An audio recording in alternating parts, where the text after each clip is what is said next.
short thesis. Any place, whether defined hiking trails, any place that has an incline, trails that run through places where you have ledges, ravines, gullies, unless they're basically the equivalent of a flat, basically running track, unless they're the equivalent of a flat running track.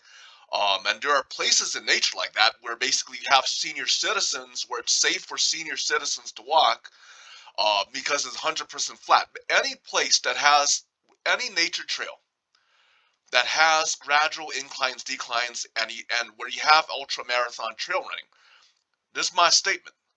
Ultra marathon trail running in any places that are different, that are not basically these completely flat, basically completely flat terrain that is safe for very senior citizens.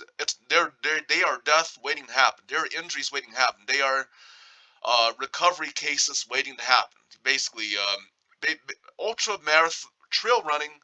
I've seen, because I keep seeing these trail runners on different popular trails, where they're upcline, incline, decline.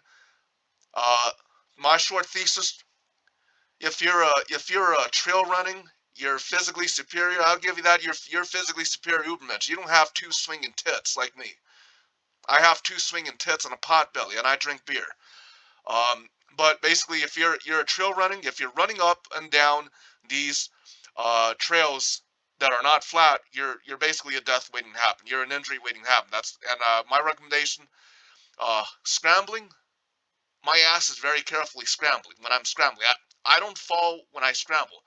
I often fall on flat ground when I don't respect the ground, where I have zero respect. Where I have zero respect, the land makes my butt fall. My ass falls.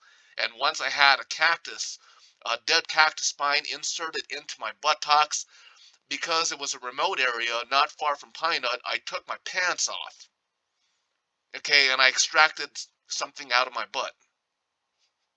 It ain't a joke. I literally took my pants, I unbuckled my belt, pulled my pants down, and started pulling those dead spines out of my butt. And why did I fall? Because I had no respect. But the irony is, whenever I'm scrambling, something that I feel like, this thing can kill me, I don't fall. I'm very careful. All the 3 points contact, very careful, like a turtle, like a mofo turtle. But what I'm saying is that did my observation, places like Wheeler Peak, I see dudes ripped as hell, and here's the thing, they're sexy. They're sexy. But I see these dudes, they're running up and down steep trails. That's a death waiting to happen. If you're one of those dudes, you're a death casualty waiting to happen. If you're thinking about trail running up and down trails, just don't do trail running. Just say no to trail running. I'd rather you be a slow turtle with 7 liters of water, making your way up slowly. Don't be if you're thinking about trail runner, don't be a trail runner. I think trail running is silly. Don't do trail running. I don't care about hate mail from trail running. Yeah, you're fit, you're physically superior, and if you're a man, you're ripped chest, you're sexy. But you being a sexy, ripped, athletic man, you're more of a potential death case waiting to happen than I am, with my 2 swinging tits. That's a short thesis right here.